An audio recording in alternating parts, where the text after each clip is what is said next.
Sonyetta Cooper is the mother of 3 and a nana of 11. Amazing little people that she loves, and she also loves to serve in her community. She is a youth minister at Kingdom Impact Next Generation in Timminsville, and she is also a motivational success coach and is the CEO of Cooper's Coaching and Consulting, LLC. Her passion is to help single women and at-risk youth to be able to find their voice if they have ever felt left behind. Her lifelong goals have been to empower, ignite, inspire, and educate others to find their true purpose and become the best version of themselves. She has a great quote: "Do your best, and God will do the rest." Sonyetta also recently co-authored a book entitled The Single Mompreneur Club, and I certainly can relate to that as the single mother. All right, Sonyetta, it's your time. Give her a hand, y'all. Come on, DJ, where my music at now? Come on, motivate us.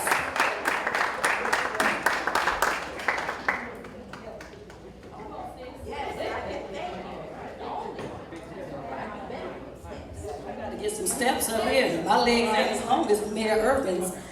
Good afternoon. I am excited. Hey, my dears, my people here, look at God. Hallelujah.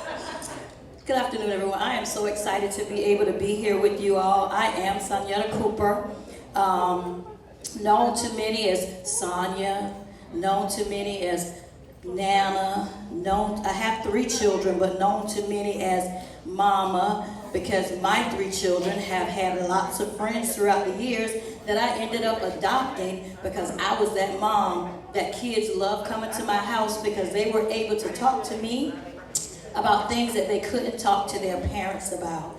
So my background, thank you so much, Miss Queen, for allowing me to be here.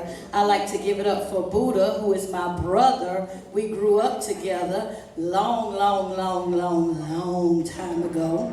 I'd like to give it up for everyone that is here in your respective places. But for me, the empowering part of being here today is to be able to say that my now has nothing to do with what I thought I was going to be. And so if I can leave you with anything today, it is your start does not define your finish.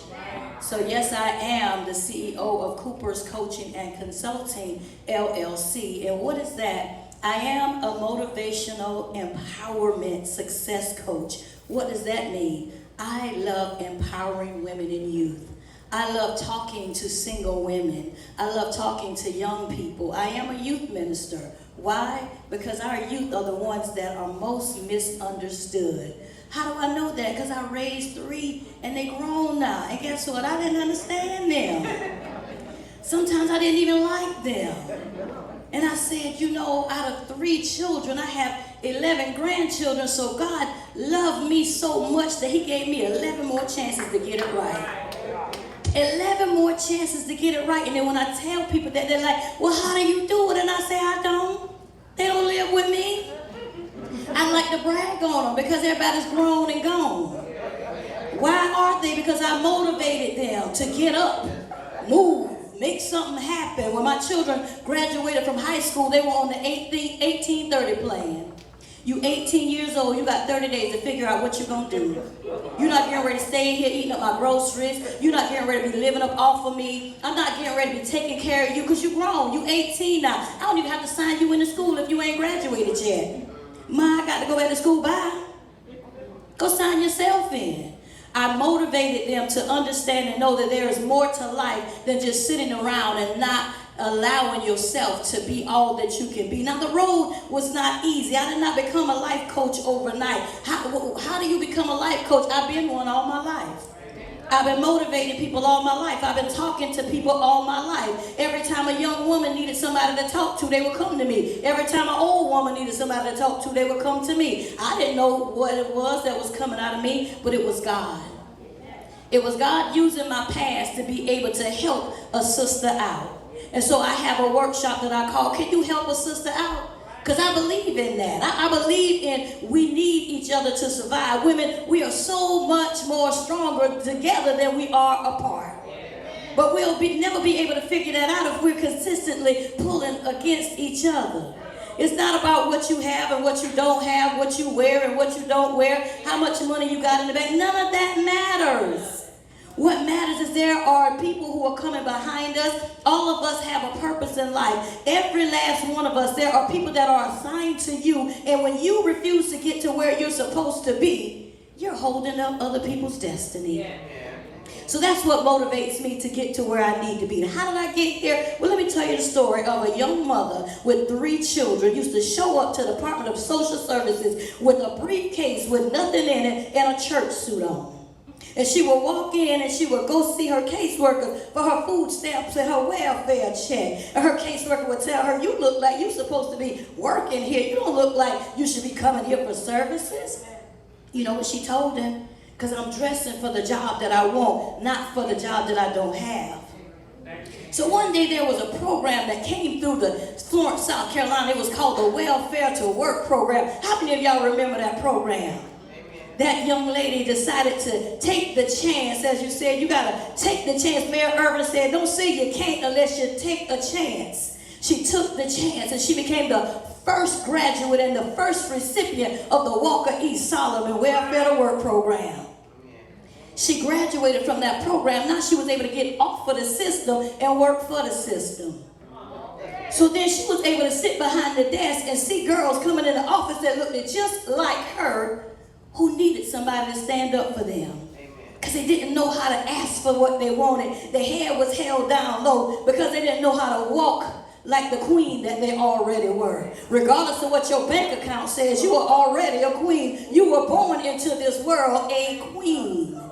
We come from royalty, but you would never know that if nobody told you that. So most of us that grow up with daddy issues and mama issues and issues and nobody ever deal with those issues, and all we do is put our tears in our tissues, and nobody ever touches that little girl that nobody ever apologized to. So I tell my sisters, baby, let me talk to that little girl that's on the inside of you. Nobody ever told her that they apologized. Nobody ever said anything about what they did to her. Nobody ever took the time to talk to her instead of looking at my sister Shasta and said she got an attitude problem. Why she always walk around with her face balled up? She always nasty. Well, you don't understand where her nastiness comes from. You don't understand why she walks like she walks and she talks like she talks. But you will never understand if you don't take the time out to help a sister out. Sometimes it happens just in conversations. So that young lady that got that job at DSS, and now she was sitting on the other side of that desk, and the women who were in the office with her were the same women she had to look in their face when she was coming for her services. Now, one of the ladies in that office, she just knew that that lady couldn't stand her. She felt like that lady hated her guts because every time she came in, that lady would say, you ain't got no skirts no longer than that. No. You always got to be loud. That's all I know, is what she said. And that woman kept on her and kept on her. She didn't understand why that lady was so hard on her. Then another opportunity came open where someone asked her to work at an organization, and it was with people who were HIV positive. I don't know anything about HIV. The young lady said, what do you mean work at an agency that's HIV? Wait a minute, she's going to get more money? You said she's going to get what is a salary? She don't even know how to type. She don't know anything about these things, but she got to that job and she taught herself how to type, and she went to every workshop she could go to. But you know what the first thing she did? Look at that client list to make sure there was no ex-boyfriend's name on that list. I'm just real. Yes, I am a youth minister, but that's why I love working with young people, because I'm going to get down to the nitty-gritty. Let's talk about the truth. Because, see, a lot of us are lost and set back and set behind because nobody don't want to talk these days. You want to hide in the church, and y'all don't want to get me on that. But all I want to say is my ministry is outside of the 4 walls. I'll just put it like that. Because I'm different. I ain't talking about the song either, but I know that song too. Pull up on the scene with your ceiling miss. I am just different. I love the Lord, but I used to rap. You remember Nelson? so here we are today. Why did I, the young lady who graduated from the Walker E. Solomon Welfare, why am I here today? For people like Miss Maggie Glover, because she was the one that came in my direction. That lady that I told y'all I thought she was mean as a rattlesnake, I'm going to tell y'all her name. Marilyn McLean. Guess what? She's one of my biggest supporters. Because she loved me enough to see more in me than I saw in myself. Then there were the Josephine Jupiters and the Buquilla Irvings.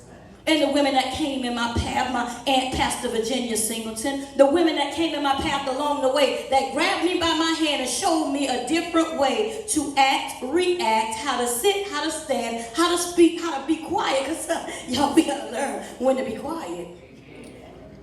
But I'll never, ever, ever tear another woman down, because that's not me. I love me too much. And if you are me, I'm tearing me down. So if I can leave anything else with you, baby, your start is not your finish. And when I close up every class, every workshop, every clubhouse room, we out here in these clubhouse streets. When I close every room, you know what I say? I love you, sis, and there ain't nothing you can do about it. Because some people never, ever, ever get the chance to hear that. Thank you for the opportunity, Queen. My name is Sonyetta, and I'm complete.